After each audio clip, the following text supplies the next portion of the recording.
Olá, abençoados! Graça e paz, como vocês têm passado? Tem que reinar em vida, meu querido. É tanto conhecimento. Olha, e hoje você vai ver uma mensagem tremenda do reino, do trono de Deus, né? Que é a nossa mente, para nossas vidas. Olha só. Nós vamos ver quando a Bíblia menciona, quando Jesus fala lá em Mateus capítulo 24, versículo 29, em que ele fala que o sol não dará mais a sua luz, né? As estrelas cairão, os firmamentos serão abalados. E o pessoal do sistema fala que isso é o final do mundo. Será que é isso mesmo, abençoado? Por isso que eles vêm sempre a público, né? E quando acontece algo, eles vão lá e falam assim: olha, agora é o final do mundo. Será que é isso mesmo? Nós vamos ver daqui a pouco. Bom, então sejam mais uma vez bem-vindos. E se você ainda não se inscreveu no nosso canal, abençoado querido, não faça isso, se inscreva, é fácil, abençoado. Olha, é só você clicar em inscrever-se, pronto, está inscrito. Se você quiser também um luxo a mais que o YouTube te dá, é só você apertar nessa carrapeta escrito sininho, né? Onde está escrito sininho, aperta ali que o YouTube terá o prazer de dizer: o André está no ar, corram para assisti-lo.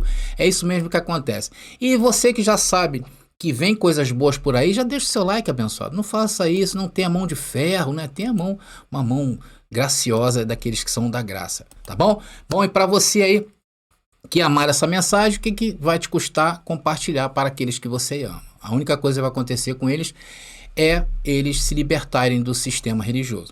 Bom, meus amados irmãos, vou falar aqui um pouco do nosso livro, né? Vou falar rapidamente do nosso livro, tá aí o livro A Doutrina do Inferno, Suas Manipulações e Mentiras dentro do Sistema Religioso, né? Dentro das igrejas. Você vai ver que, biblicamente falando, você vai ler a palavra inferno é uma coisa. Quando chega na boca do pastor, do padre, já se transforma em outra coisa. E você precisa entender o que aconteceu nesse meio de campo aí para que você nunca mais seja enganado.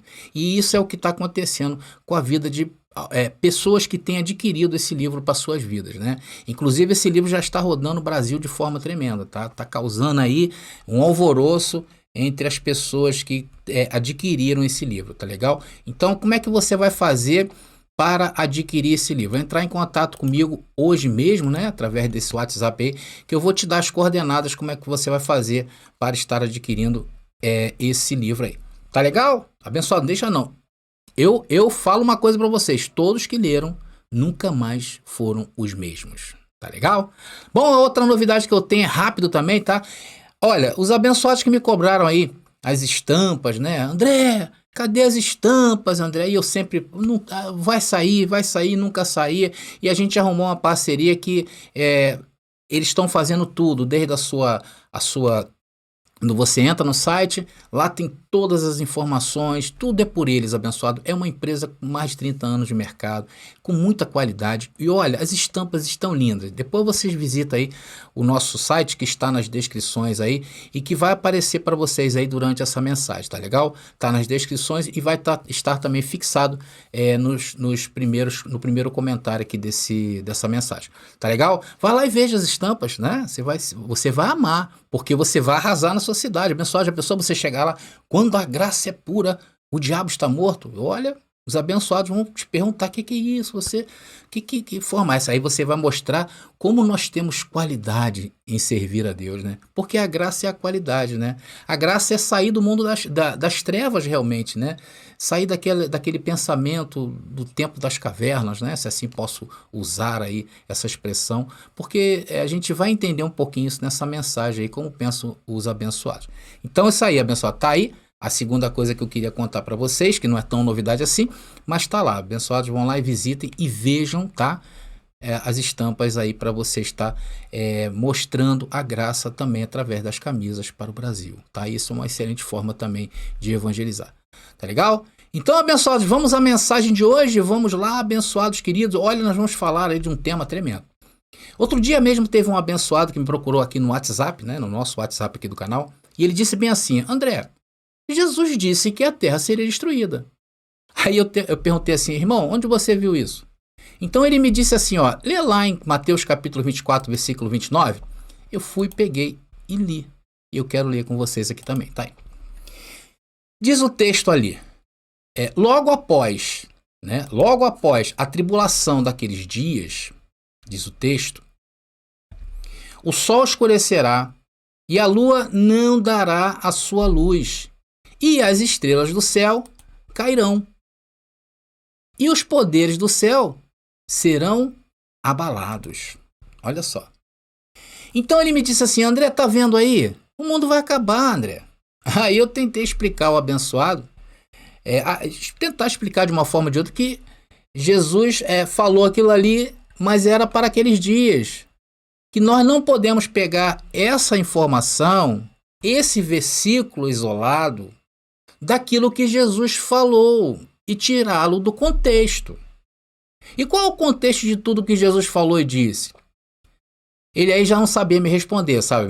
Aí ele me deixou, né? Porque quando eu perguntei a ele qual é o contexto, ele não soube me informar, né?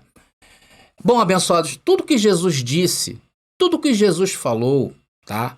Vivendo seus dias como homem aqui na Terra, ele se referia sempre ao Antigo Testamento. Porque o Antigo Testamento falou sobre o Messias. Então nós não podemos pegar o que Jesus falou em Mateus, o que Jesus falou em João, em Marcos, em Lucas, e isolá-lo de seu contexto.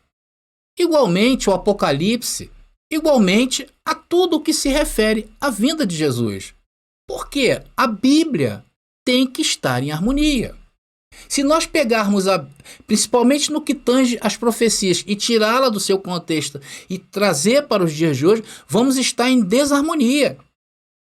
E olha, abençoados, é justamente dessa passagem que eu quero começar com vocês, tá? É por isso que eu falo, vem para a graça que eu te explico.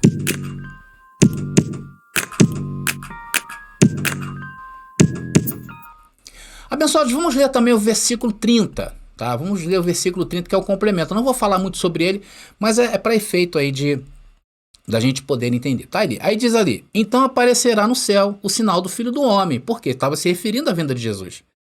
Todos os povos da terra se lamentarão e verão o Filho do Homem vindo sobre as nuvens com poder e grande glória. Está aí, abençoado, os dois textos, né? Expostos para vocês. Deixa eu botar aqui para aparecer junto com vocês aí. Tá legal? Então tá aí os dois textos, tá? Que eu tô lendo, e vamos nos apegar no primeiro.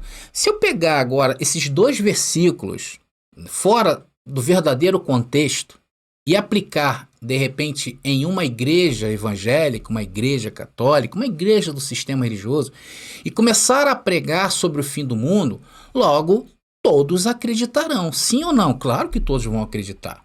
Agora, se eu estou em uma reunião em graça e fizer a mesma coisa e tentar enganar os irmãos da graça, dizendo que o mundo vai acabar depois da vinda de Jesus, o que aconteceria? Abençoados, no mínimo, vai se levantar um por um e vai embora. Por quê? Porque eu estarei tentando enganar os irmãos em graça. Não é verdade? Imagina se eu não vou fazer isso, tá, abençoado? Mas imagina se eu fizesse isso. Eu ia tentar estar enganando vocês. E vocês não caem mais nesses contos fora do contexto. Mas o mundo nunca ouviu falar do contexto bíblico. Sempre acreditamos que essa igreja aí que está na Terra há 2000 anos sempre nos falou a verdade e nós acreditávamos. Só que fomos enganados. Se nós pegarmos lá no primeiro versículo de Hebreus, né? Se nós pegarmos lá nos primeiros versículos de Hebreus, não, de Mateus capítulo 24, veremos os discípulos mostrando o templo a Jesus, né? Ah, Jesus, ali é o pináculo, aqui é o templo, aqui é onde foi feito a primeira não sei o quê. Enfim, estavam os discípulos passeando lá no começo do capítulo 24. Isso no capítulo 23, se vocês lerem lá, vocês vão ver que Jesus tinha falado poucas e boas ali para aquelas pessoas que estavam ali no templo, né? Então, eu acho que os discípulos, para fazer uma média com Jesus, para tentar apaziguar as coisas, começam então a mostrar o templo a Jesus. E ele no verso 2, mais uma vez surpreende a todos. O que ele diz? Jesus diz assim: olha, vocês estão vendo essa bela construção que vocês estão me mostrando? Isso aqui é a casa de Deus. Isso aqui é o símbolo maior da religião judaica. Símbolo da justiça de Deus. Vocês estão vendo esse templo? Olha, se o homem quiser a comunhão com Deus, ele vai procurar o templo. Jesus falando. Aí Jesus fala: aqui tem o local do incensário. Aqui tem o altar. Aqui tem um incendiário onde se oferecem ao meu Pai sacrifícios. Isso aqui significa, ele olhando para o templo, o mundo de vocês.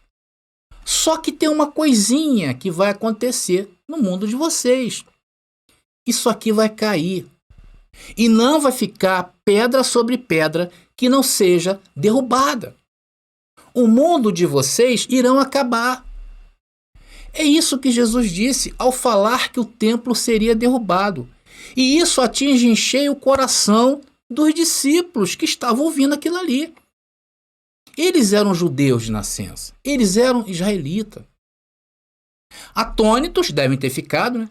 Eles perguntaram ao Senhor, já que o que Jesus disse seria uma verdade.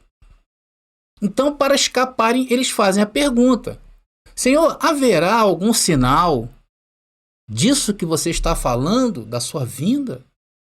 Porque parece que eu estou, né, até falando para vocês, vamos ler o versículo, abençoado. Parece que eu estou mentindo, mas não é. Mas vamos ver o versículo. Não parece que eu estou mentindo? Mas não, olha só. Vamos lá, Mateus capítulo 24, versículo 1 e 2 diz: Jesus saiu do templo e enquanto caminhava, os seus discípulos se aproximaram para lhe mostrar as construções do templo. Foi o que eu falei. Ele, porém, lhes disse, diante de tanta majestade que representava o templo do Senhor, e tudo o que eu falei acerca do templo representava de fato aquilo ali. Jesus disse, ele, porém, lhes disse: vocês estão vendo todas estas coisas? Vocês estão vendo tudo isso aqui? Tudo que representa? Em verdade, lhes digo que não ficará aqui pedra sobre pedra que não seja derrubado. Olha o que Jesus está falando. E no verso 3, atenção, mostra os discípulos muito preocupados e indagando a Jesus quando isso aconteceria. Quando isso o quê? O templo viria abaixo. Vamos lá, versículo 3, Mateus capítulo 24, versículo 3, que diz: estando ele sentado no Monte das Oliveiras, aproximaram-se dele. Quem? Nós. Essas pessoas que vivem no mundo hoje? Não. Aproximaram-se dele os discípulos, dizendo uns aos outros: quando acontecerá isso? E qual sinal será da sua presença? E a presença aí está a parousia, tá? Que é aquela palavrinha ali em grego. E que quer dizer uma presença, que quer dizer uma vinda. Qual o sinal da sua presença, ou da vinda, e da consumação do século? Amados, nesta sequência de texto que estamos lendo e abordando sobre esse tema, a partir do momento em que os discípulos fazem essa pergunta sobre a queda do templo de Jerusalém, atenção, eu posso chegar lá no versículo 29 e olhar para os dias de hoje. Deixa eu até colocar Mateus capítulo 24, versículo. Eu posso usar esse versículo aqui nos dias de hoje, dentro desse contexto? Olha aí. Não posso. Você até pode, mas você vai estar descontextualizado do contexto, que se referia ao quê? À queda do templo. Eu estou enganando vocês dizendo isso? Claro que não. Eu não posso entender nada de Bíblia se não olhar para o passado da Bíblia. E isso quer dizer preterismo. Tudo que Jesus vai falar, a partir do verso 3, tem uma figura central, que é o quê? A queda do templo. Ou seja, Jesus indicou o momento da sua vinda. Vou voltar de novo. Versículo 3, versículo 1 e 2. Eu não posso fugir disso aqui. Você está entendendo? Então, existe uma figura central para a vinda de Jesus, que é a queda do templo. Ou seja, Jesus indicou o momento exato da sua vinda. Logo no verso 29, eu jamais posso achar que é o fim do mundo, que é o fim do cosmos, que é o fim de tudo. Porque eu olho para a história e vejo que no ano 70 depois de Cristo, o templo que Jesus disse que viria abaixo, veio abaixo. Ou seja, tudo que simbolizava o templo que eu falei, veio abaixo. E saiu do mundo a lei de Moisés, a presença de Deus no mundo visível, que era o templo, que era a expressão máxima da presença dele, veio abaixo. Saiu todo esse contexto visível. E isso é o fim do mundo dentro do contexto bíblico. E por que o contexto bíblico não pode servir para os dias de hoje? no que tange a cumprimento de profecias, ou seja, o tempo bíblico para profecias chegou ao fim, não há mais profecias bíblicas para se cumprir. Por quê? Porque o tempo bíblico se fundou, juntamente com a lei de Moisés. O que era escrito na pedra passou a ser escrito na sua mente, no seu coração.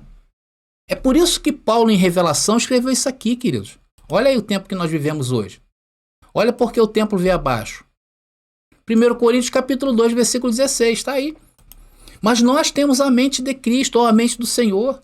Temos a mente, além de ter a mente do Senhor, temos a mente de Cristo. E esta está ativada, meus queridos. É isso. Essa é a revelação. Você está entendendo? Logo, hoje, o símbolo maior desses novos céus e nova terra está onde? Na sua mente. É por isso que eles procuram ali, aqui. Não vão achar. Está na mente. E é aí que está o reino de Cristo. E quem contextualiza com a Bíblia, com os dias atuais, na realidade, a mente ficou lá atrás, esperando ainda o templo cair. É isso que as igrejas de hoje estão fazendo.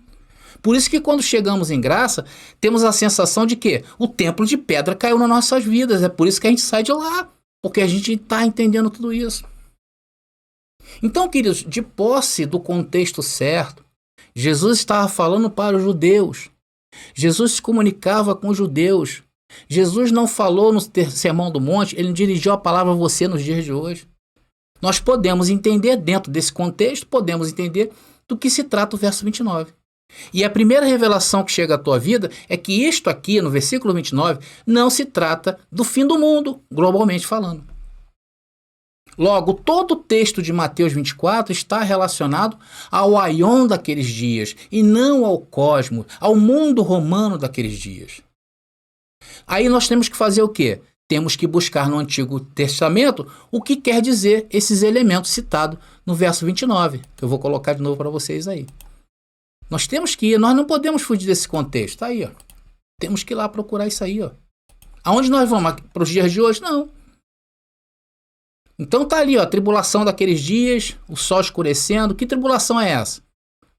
A tribulação que antecedeu a queda do templo. E isso, a história narra isso. Sendo que a grande tribulação daqueles dias. Hoje existem outras grandes tribulações. Só que, biblicamente falando, aquele era a grande tribulação. E nada se compara ao que aconteceu. Então nós temos que pensar sempre no aion, que é uma palavra grega que se refere ao mundo romano daqueles dias. Agora vamos em Gênesis capítulo 1, versículo 14 ao 18.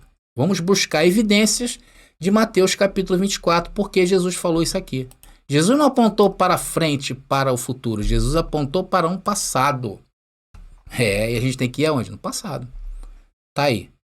Gênesis capítulo 1, versículo 14 e 18 diz: E Deus disse que haja luzeiros no firmamento dos céus, para fazerem separação entre o dia e a noite, e sejam para eles sinais sejam eles para sinais, para estações, para dias e anos, e sirvam de luzeiros no firmamento dos céus para iluminar a terra. E assim aconteceu. Deus fez os dois grandes luzeiros, o maior, atenção, para governar o dia, e o menor para governar a noite. E fez também as estrelas, e colocou no firmamento dos céus para iluminarem a terra, para governarem o dia e a noite, e fazerem separação entre luz e trevas, e Deus viu que isso era bom. Então vocês vejam que essa questão desse tipo de linguagem era muito comum entre eles. Já começa lá em Gênesis falando. E aí fala sobre um governo. O governo, né, quando ele começa a trazer essa sinergia dessas palavras, entre luz e dias, trevas, né? Luz e dia, ou dia e trevas, ou dia e noite, sol, lua. Ele está se referindo ali, começa a criar uma sinergia com poderes, com pessoas no poderes, elementos que governam a Terra. Então isso começa a ter uma conotação de uma alusão a pessoas. E isso é uma narração verídica dentro do contexto judaico-bíblico. E eu não posso fugir dessa narrativa. Afinal, Sol e Lua não governam. Quem governam são os homens, sim ou não? Agora vamos no capítulo 37, um pouco mais adiante, E vamos encontrar uma outra figura, vamos caçar essas figuras na Bíblia, né? Para vocês entenderem que isso era dentro do contexto judaico. Então, no capítulo 37 aí de Gênesis, né, nós vamos ver outra figura simbólica dos hebreus em relação a Sol e Lua, como governadores. Um dia José teve um sonho, vocês conhecem a história de José. E o primeiro sonho, ele disse que viu uns feixes, e o feixe que estava com ele se levantou, né, enquanto que os outros feixes se inclinaram diante do feixe de José. Aqui é uma clara alusão, né, porque feixe não fica em pé, né, abençoado? Aqui é uma clara alusão a poder. E José teve um segundo sonho, e esse eu quero ler. Gênesis capítulo 37, versículo 9. Tá aí. José teve ainda outro sonho, que ele contou a seus irmãos, dizendo: sonhei também que o sol, a lua e 11 estrelas se inclinavam diante de mim. Então nós não podemos hoje descontextualizar essa figura de linguagem dos hebreus, dos judeus. Nós não podemos trazer para os dias de hoje e tentar entender isso aí, que Sol e Lua estavam se curvando diante de José. Então essa linguagem de figura usada aqui, José pode até ter visto realmente no sonho Sol, a Lua, as 11 estrelas ali se inclinarem para ele. Agora, no mundo real, isso não iria acontecer. Pelo menos dessa forma aí, né, abençoado, literalmente. E no verso 10, a interpretação. O próprio pai de José, né, fala isso ali, olha. Quando José contou esse sonho ao pai e aos seus irmãos, o pai o repreendeu, dizendo: que sonho é esse que você teve? Você está querendo dizer que eu, Sol, sua mãe, Lua, e os seus irmãos, estrelas, iremos e nos inclinaremos até o chão diante de você? Ô José, amar o Senhor, seu Deus, sobre todas as coisas. Então vocês estão vendo como esses elementos viram, como isso é bastante comum, esse tipo de linguagem de figura. E dentro desse contexto de elementos como Sol, Lua, estrelas, muitos povos usam essa figura de linguagem para se referir a poder. Isso não é uma particularidade do judaísmo, né? Esses elementos são sempre elementos, qualquer tipo de religião, seita, pensamentos filosóficos, usa essa figura aí. E o que iria acontecer mais tarde com José? Uma mudança radical. O poder passou para José. E todos de sua casa se curvaram, porque José foi o segundo em poder e autoridade do Egito. E se Deus não levantasse José no Egito, a família de José, o que ia acontecer? Ia perecer. E com certeza, queridos, nesse momento aqui, iniciou-se o quê? Um ciclo. Olha aí. Iniciando um ciclo. Um novo tempo. Uma mudança de governo. E é disso que se trata também Mateus capítulo 24, versículo 29, que estamos analisando. E não ao fim do mundo, literalmente. Agora, eu posso tirar essa história do contexto de José, do sonho de José? Eu posso? Não posso. Vamos então prosseguindo. Vamos agora a Isaías capítulo 13, versículo 9. Uma mudança de governo. Aqui a Babilônia controlava o mundo daqueles dias e tinha caído em desgraça com Deus. Então Deus levanta um outro povo chamado os Medo-Persas e tomariam o poder da grande Babilônia. Então, mais uma vez, vamos analisar a mudança de governo, término de um ciclo e começo do outro. Novos céus e nova terra. O mundo velho da Babilônia ficou para trás, nascendo um novo, que era o mundo persa. Vamos ler esse versículo onde está? Isaías capítulo 3, versículo 9 ao 10, depois eu vou destacar o versículo 13, que diz: Eis que vem o dia do Senhor, dia cruel, com ira e ardente furor, para fazer da terra uma desolação e exterminar dela os pecadores. Porque as estrelas e constelações dos céus não darão a sua luz, o sol logo ao nascer se escurecerá, e a lua não fará resplandecer a sua luz.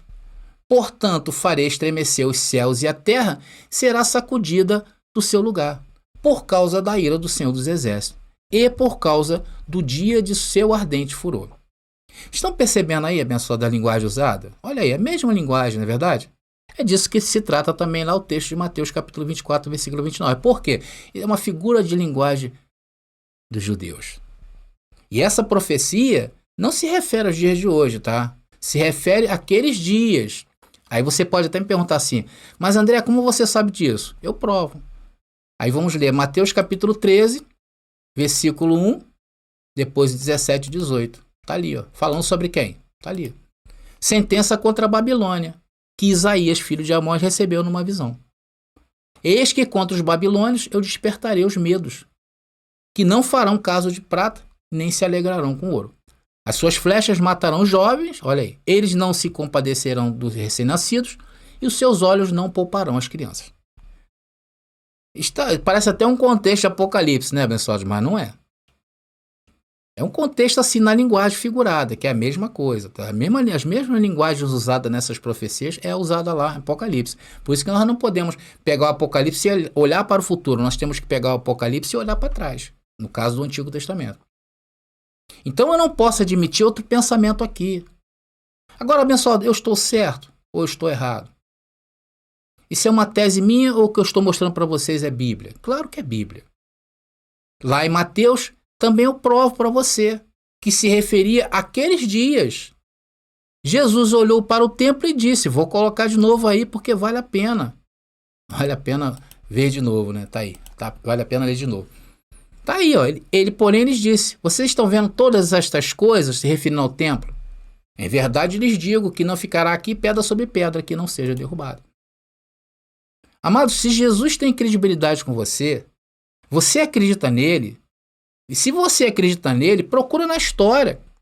Quando é que o templo veio abaixo? E pare de chamar Jesus de mentiroso. Eu sei que nessa hora a sua cabeça fica a mil. Você vai em Apocalipse, você vai em Tessalonicenses, querendo se agarrar às suas teses, e a gente vai jogando isso em cima para vocês, né? Não em cima de vocês, mas para vocês refletirem. Aí fica a mil, vocês... Mas essa é a verdade, querido. Quer mais texto aí? Vamos em Ezequiel? Tem muitos textos aqui. Ezequiel, capítulo 32, versículo 7 e 8. E diz ali o texto. Quando eu o extinguir, cobrirei os céus e farei escurecer as estrelas, e cobrirei o sol com uma nuvem, e a lua não fará resplandecer a sua luz. Por sua causa, vestirei de preto todos os brilhantes luzeiros do céu, e trarei trevas sobre o seu país, diz o Senhor Deus. Mais um texto que remete aí ao que Jesus falou, né, dentro do contexto que nós estamos vendo de linguagem figurada, a seus discípulos lá em Mateus. Aqui se trata de uma profecia, dessa vez contra o Egito. Quando José foi ao Egito, era um mundo. Depois da geração de José passar, veio a opressão dos faraós ao povo de Deus. E Deus promete mudanças. Deus promete novos céus e nova terra, terra prometida. E ele usa os elementos aí, né, como vocês estão vendo nessa profecia. Eu não posso pegar essa profecia de Ezequiel, por exemplo, e querer aplicar os dias de hoje. Achar que estava eles falando conosco. Isso é ser ignorante demais. E é isso que tem se tornado hoje o cristianismo, ao futurizar a vinda de Jesus. Meus amados irmãos, essa é a lógica bíblica. Jesus falava para os judeus naqueles dias e ele usava a linguagem judaica. Jesus não usava a linguagem de hoje, para se referir ao que ele disse sobre os poderes sendo abalados. Quais seriam os poderes abalados? O templo vir abaixo. Os discípulos entenderam a mensagem de Jesus, porque eles entendiam também de Antigo Testamento, porque o próprio Senhor Jesus foi um mestre e lhes ensinava. Por tantas vezes Jesus foi chamado de rabi, não é verdade? Meu querido, eu sinto muito, mas ele não falava para nós nos dias de hoje. E isso não significa também, atenção, que não podemos tirar lições da estadia de Jesus como um homem na terra. Podemos, abençoado. Há histórias fantásticas de Jesus, há exemplos a serem seguidos. Mas no que diz a sua parousia, a sua vinda, não. E o texto de Mateus 24 trata da parousia. Meus queridos, eu teria muito mais textos a mostrar para vocês. Em outra oportunidade eu vou mostrar, tá bom? Mas eu acho que essa mensagem já está bem suficiente para que você repense tudo que o sistema religioso aplicou na sua vida. Tá bom, abençoado? Então comece a pensar aí, querido. Comece a pensar. Olhe para o que está acontecendo aí com esses homens. Eles estão mostrando a sua verdadeira face. Deus está permitindo isso. E que não é nada boa. Eles estão correndo atrás dos governantes deste mundo. Correm atrás de sol, atrás de lua, para se curvarem a eles. Enquanto nós nos curvamos ou curvamos a nossa mente ao verdadeiro evangelho da graça, que nos libertou dos homens maus e perversos. Tá bom, queridos? Bom, meus amados irmãos, eu vou ficando por aqui. Graça e paz aí. E até a próxima mensagem. Curta aí o videozinho, rápido.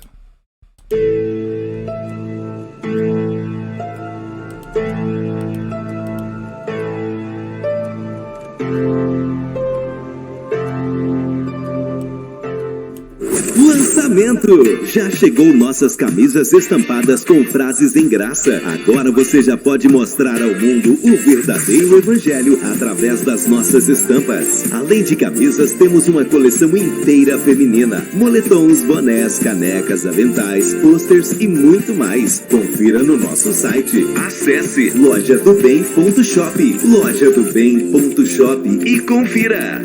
Agora você já pode sair por aí impactando na sua cidade. Graça pura fazendo a palavra correr.